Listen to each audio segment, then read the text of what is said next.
screen at some point? Okay. That's fine. Hello, everyone. Awesome. My name is Hannah, and welcome to Igniting Creativity with Figma. And this is a workshop all about graphic design and digital design using the software Figma, and I'll explain much more about that in just a minute. So first off, this is the agenda. I'm going to talk about just who I am, what is Figma, just a bit about graphic design, explain the challenge, and then we'll walk through Figma before I kind of just let you go and see what you can create. So yes, again, like I said before, hello, my name is Hannah. I'm a student ambassador at VOLUTION, and I'm also a grade 11 student at Bloor Collegiate, so I go to school in Toronto. In my spare time, or I guess with my school, I build these really awesome robots and I get to compete with them, which is what I would love doing and what I kind of want to do probably later in my life, because I'm really interested in engineering and medicine, so possibly going into biomedical engineering, which is currently what I'm looking into for university. Aside from all that school or robotic stuff, I really love reading, musical theater, and Stardew Valley, the video game, because it's a great way to have fun when I'm not doing homework. So what is Figma, you may be wondering? Figma is a free design tool that lets you collaborate really easily with other people. You can prototype mobile apps and websites, which is what I've done in the past. You can develop and share digital designs. You can create some really beautiful presentations, and there's so much more what you can do. So you probably have heard of Canva, and that's also what I use a lot. But Figma is just what I find can really get more in depth and is a lot more, forces you to be a lot more creative because it's less based off of templates and more based off of really what you can do. So the first thing digital design-wise that I want to talk about is color. So this does not only apply to digital design, this can apply to a lot, just regular art. But specifically, I work a lot with digital design, and this is what I've learned. So color is very, very important. But how do we choose which ones we should use? Well, there's something called color theory, and those are the rules and guidelines that surround color and its use in creating visuals. Using this type of knowledge, we can create color palettes more strategically and intentionally to provoke specific emotions and feelings and have our designs have a bigger impact. So here are some examples, and this is not limited to just what I've written down here. This can apply to so much more. But for now, some colors like orange, they represent joy and enthusiasm, making a great choice of positive messaging when you're trying to create a graphic. Purple represents luxury and creativity, especially when being used deliberately and sparingly. So not being used too often and just having it either be an accent color or something just to make sure that you know that this is important. White can represent safety and innocence, making a great choice to streamline your site or your design. So this can just be it's very basic, but because it's so clean, it can help other things pop out more. So just as a note, these 3 examples, along with some other ones that I can go and find, are how a North American audience would perceive colors, because in other parts of the world, different cultures, colors are represented differently and colors mean more different things. Like in some parts, red can mean fire and passion, and or in some parts it can mean mourning or luck. It really, really differs, and it's really, really interesting. So I would recommend, if you want to learn more about color, there's an article by HubSpot. I have a resource document I'll be sharing after my workshop, and you can find out more about that later, because I initially knew a bit about color theory, just in the way that how many you should use and how you should use it, but the article went really in depth, and I thought it was super, super interesting. So just a bit more about color. There are many different types of color palettes that you can use. For a long time, I just relied on, does it kind of look good? And if it did, I used it. But I've realized there's so much more that you can do and be more intentional with color. So some vocabulary, and you can kind of see some examples below, but point them out more specifically in a minute. So monochromatic just means a single color, so there's no contrast, but when something is monochromatic, it looks very clean and polished. So it's using one color, maybe various hues and tints of that. There's also I can't pronounce this, analogous, which is when you have one main color with 2 others next to it, and it's also very low contrast. So that's the first, I don't know if you can see my mouse, but the first symbol on the far left, that's an analogous color scheme using those greens and blues, because they're all cold colors, which means that they're more low contrast, where if you use red, yellow, and orange, They'd also be low contrast, but just give different, invoke different sort of feelings. You've probably heard of complementary colors. That's two colors directly across from one another on the color wheel, and those definitely are high contrast. That is the second symbol or picture. There's also a different type of complementary where it's not across, but it is on either side of the color across, and that's just even more contrast. But personally, I don't think it looks the best, which is why I'd recommend probably complementary over split complementary is what this other one is called. Triadic is when three colors are equally placed in lines around the color wheel, and those are also high contrast. But in this case, you're looking at using three colors instead of two, which can make it more complicated because you'll probably use one as a main color and the two others as embellishments or just like an extra color to use. But personally, I like to stick to two or three. So going on to the last two, which are square and rectangle. So those are four colors, either equidistant or non-equidistant from each other on the color wheel.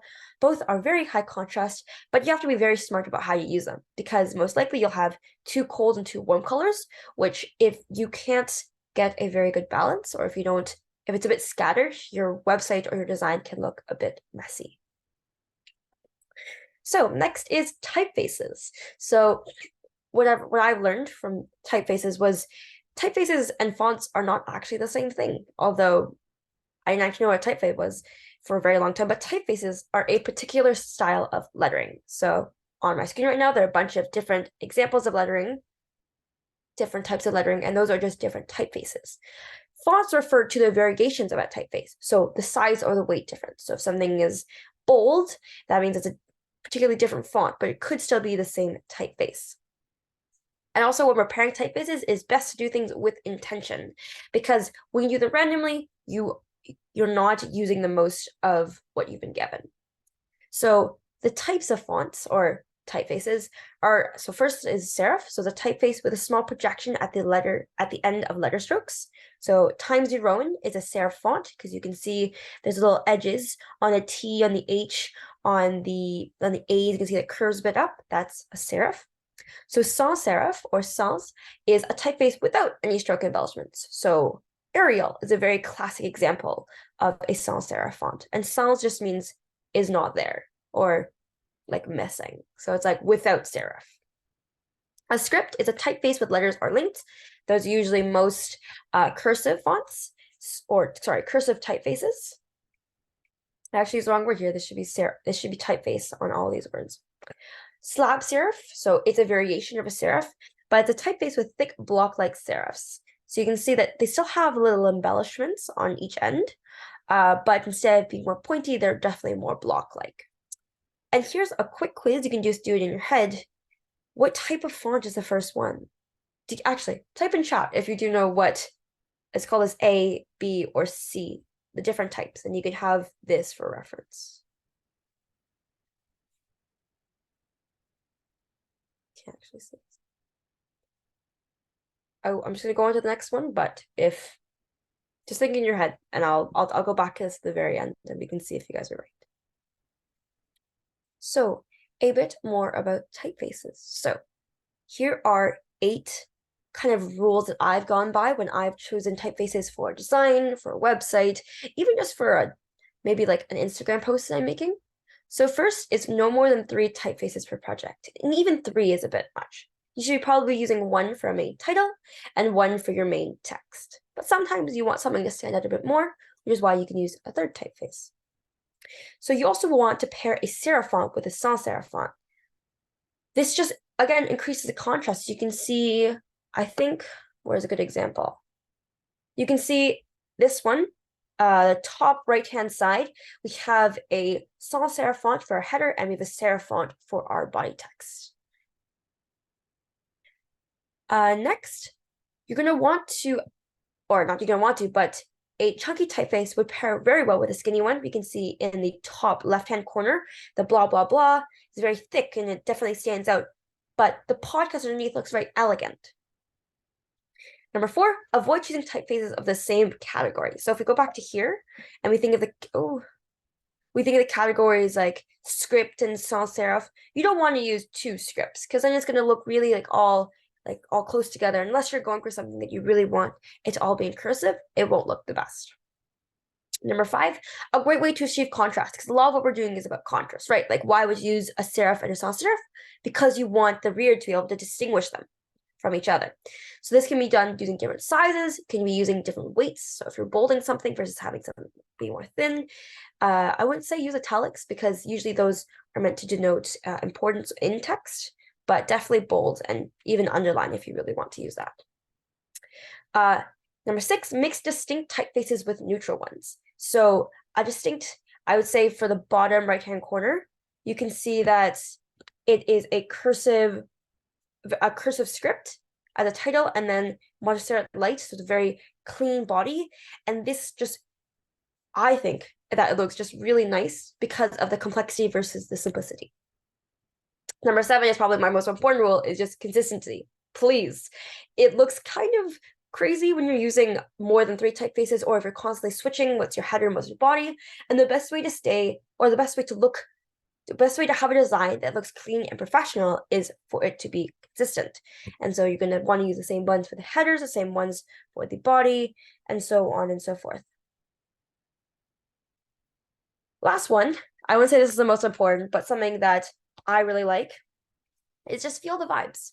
So look at this design that you're making, look at these typefaces that you're using, and does it look good or not? Do you think that it looks professional? Would you want to show this, I don't know, to your teacher for a presentation, or to show maybe someone that you're going in for an internship with? Like, would you want this to be part of your portfolio? Does it look good?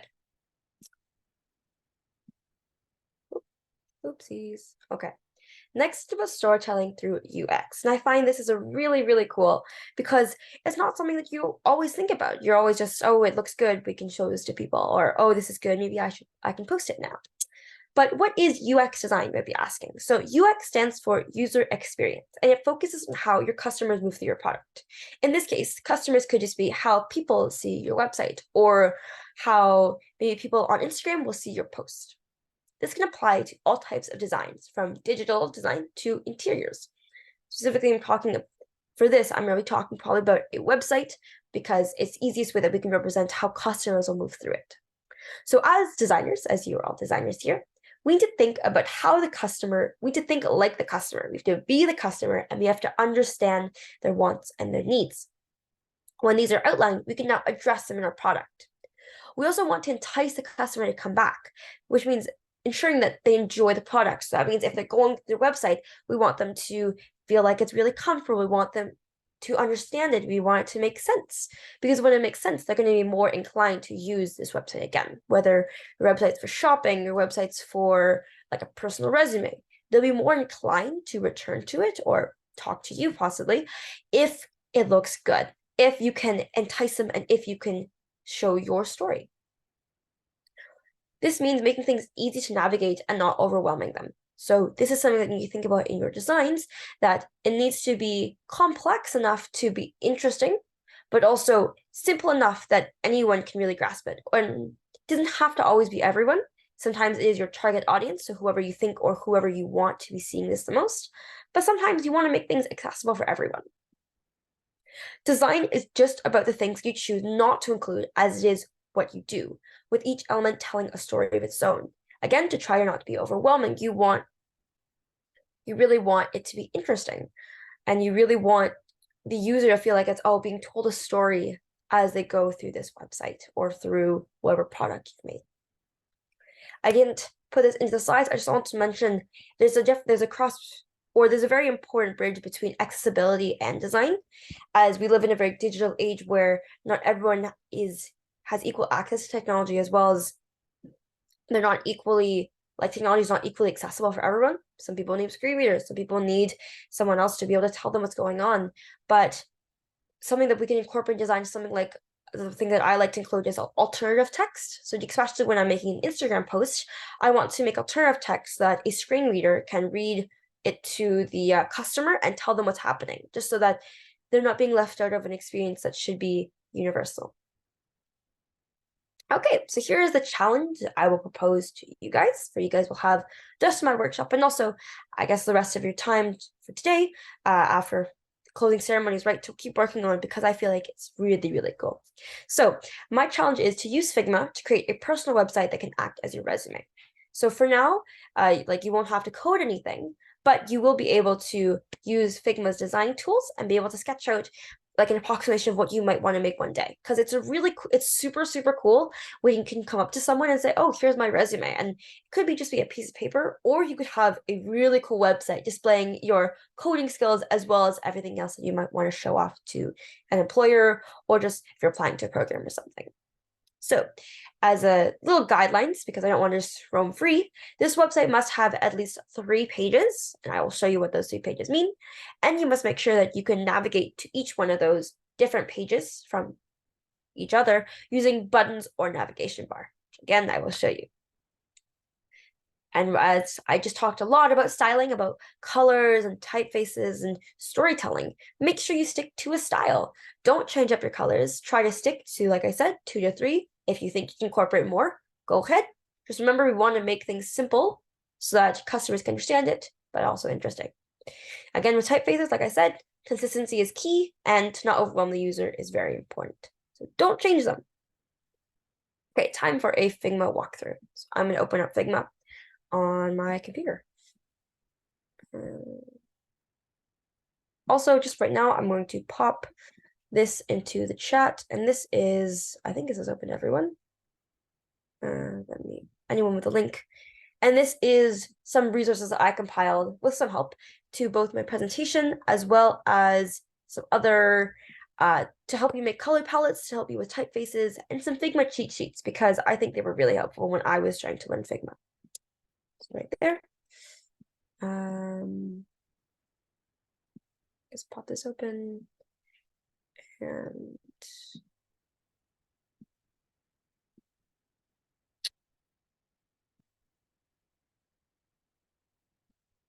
there we go. So this is Figma. So Figma can be accessed through your browser just by opening, or you can just Google Figma. And for me, it comes up as the first thing. And because I'm already logged in, you'll have to make an account before you start. But it's completely free. And what's really cool is that, again, you can collaborate online with people. I would say in the future, if you keep wanting, like I would say it's nice to download Figma because it can also be used as an app on your computer. But for today, it'd be really nice. It's just really easy for you to have it here. Can the CPU restriction? Yes, we can, for sure. So first off, you're going to be making a page. So pages can be made on this left-hand bar. There's a bunch of tools at the top that I will be explaining. There's a really cool button called prototype, which I want to show off later because I think it's a really cool thing that Figma can do. So first off, on your page, you're going to want to see that, oh, we have a really blank, a really creative and empty space that we can start to use. So on the side, just before we start, you can change the background color just to whatever helps you best. I would say I used to have it being all white, but then it was hard to distinguish from the different sidebars, which is why I like it how it is with a light gray. So to start off, we can make we already have our page. Again, we'll be using multiple frames or pages or whatever you want to describe it as. But when we start off with a frame, we can see on this side, there are many types of frames that we can base it off of. Figma has all the dimensions, pixel-wise, for tablets and phones, just so that different designers can make things for specific devices. So you could have an iPhone design for a website and also have a desktop design. For now, we're probably going to work on a desktop. And I personally have a MacBook, so this is how big my screen is. And so, of course, you can change the dimensions, but we're going to keep them clear for now because we want to be able to see, this is what the user is going to see when they open up our website, right? Over here, we have a variety of different shapes, and there's also hotkeys. I just find it easier just to go here. But as rule of thumb, you're using a lot of rectangles because you want to section off your areas. That's going to be R. And lines, if you just want to, instead of sectioning off into rectangles, it's just L. There's a click R. I can drag and expand to make a beautiful rectangle. And for now, I guess I can call this my header, or no, sorry, my navigation bar. And I'll pop it up here. So I have my navigation bar at the top. And let's say I want to make a button to go from my navigation bar to my next window. So I will, by clicking up here, you can drag everything, and you can also zoom in and out. Figma does use vectors, so vectors are non-pixelated kind of design tools that you can use, but I think for me it's easiest when I stick to pixels because I don't really know how to use vectors yet, but something I want to learn in the future because it's really cool because vectors allow you to scale things infinitely large and infinitely small because they rely on math and not pixels. And math is cool. So if I want to make another frame, I can come over here and all my options are here. So I'm probably going to choose MacBook Pro 16 again. And so now I'll want to copy this over and just do Control-C, Control-V. And then I now have a second rectangle that I can bring over here to my navigation bar.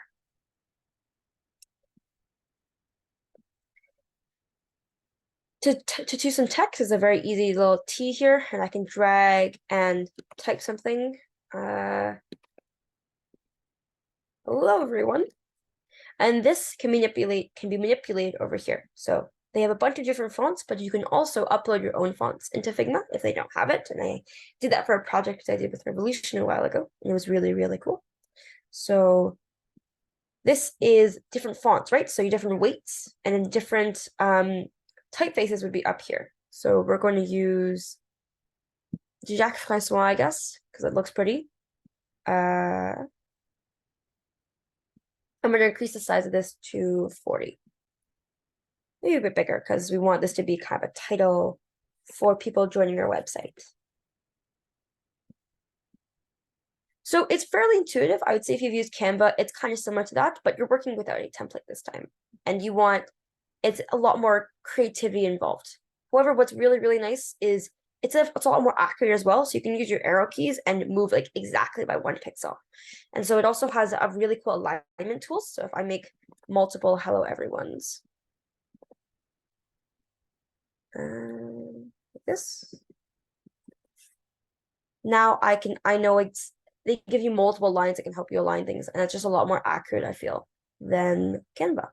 It also tells you exactly how much, and you can also measure that. But there you go. So now these are all equidistant apart from one another, although we don't really want that. So we're gonna have another on our next one. We're gonna say, welcome to my website.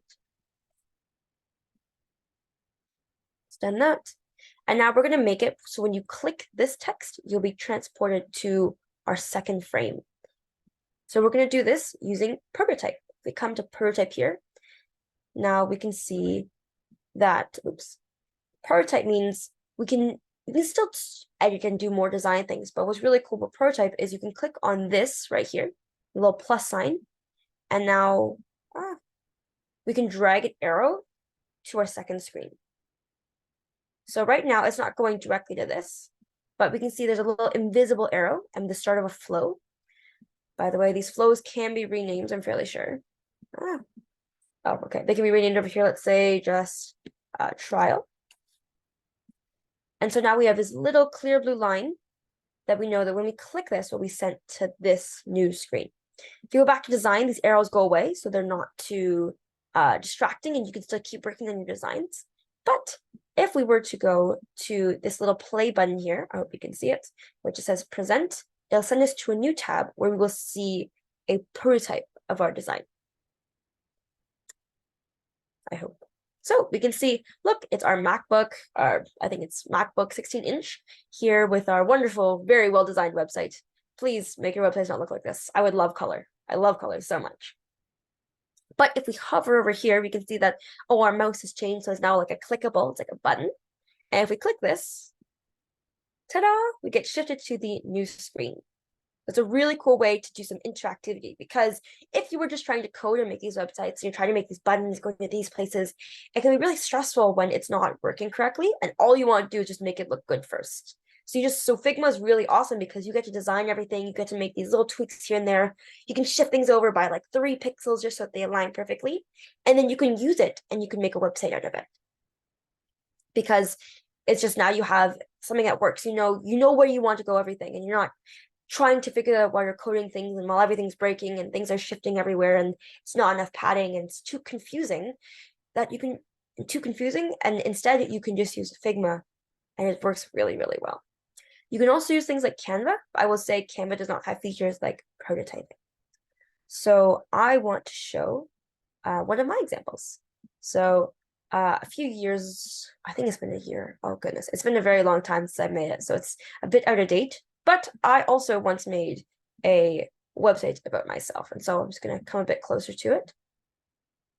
So what's really cool is you can name different things, different frames. So this one's called homepage, this one's called arts, this one's called STEM, and this one's called contact. And so that just makes it easier when you're arranging all these little I don't know, I'm not sure what you'd call them, but you're raising different things on your website. So that's just different text boxes, could be different photos, could be outlines. And it just lets it be a lot more organized because it's all under this folder called arts. It's not just some random words. It's going to show you some really cool interactivity. I'm going to go present again using a little arrow. And I can show you this. So this is kind of what I'm looking for. I will not say this is not like the be all end all. I had a lot of practice in Figma before I did this, but one day I've started working on it, but I've not finished it. But one day I want to be able to code this into my own website that I can now send to people on LinkedIn if they want to see a more stylized version of my portfolio, or I can use this whenever I'm looking for, or when I'm applying for an award and I want to show off the graphic design skills I have. So again, this is a bit more about me. I talk about Arctos, which is my first robotics team, and I've got a little button to check on my resume that currently doesn't work. But what I could do is I could click in my code or in even Figma, I can have this click to a different link outside and it would pop up and show my resume. So this is a navigation bar that I think looks really, really cool. And you can see even here, like a little small design detail here, is that these letters have a shadow on them. And that's possible through here. On this side, we have effects, and there's something called a drop shadow. So that's a really, if somebody's drop shadow, would be really cool. I'd be really happy because I think it looks really cool to have that little, it's a very small detail, but the small details when you're doing graphic design that really make it look more professional, make it pop up more. Alongside drop shadow, there's also blurring. But for most professional things, I think as long as, like for website of sorts, I think drop shadow would look great and just adds more detail. Back to this, my presentation version, I'm able to make a navigation bar across all of them that will pop so you can see that my mouse is different, and I will change for each of them. So contact will bring me to this contact page that I have with my different socials, as well as a STEM page with a mix of photos and text and links. And these links actually go to other websites. So we can take a look at the VOLUTION website right here, because I talked about doing GoStem and Stemming Up, which are two awesome programs that VOLUTION does. And well, I did GoStem a very long time ago, but I'm still happy that I get to help out with it now. And if you haven't done Stemming Up yet, it was an awesome 2 years. But see, look at our beautiful website we have here. And also, I guess this is my robotics team. So where's the robot? I don't think the robot's here, but oh, here's an old robot right here. Robots are cool. I'm just gonna go back. So we can see that there's a lot that can be done with Figma. And so what's really cool, what I love about this navigation bar I made was I can go between them really easily. The only problem is I kind of have to bad design on my part of Figma that you have to, it kind of impedes on the screen. I think it could just be done by zooming out. I just haven't figured that out yet. So come back to this homepage. You can do a lot with Figma, and I hope that through making this sort of resume that you can, I don't know, think more about yourself. Like what do you want to show to people? How can you talk about your experiences and being able to apply them to different scenarios? I'm going to return one more time just to my slideshow.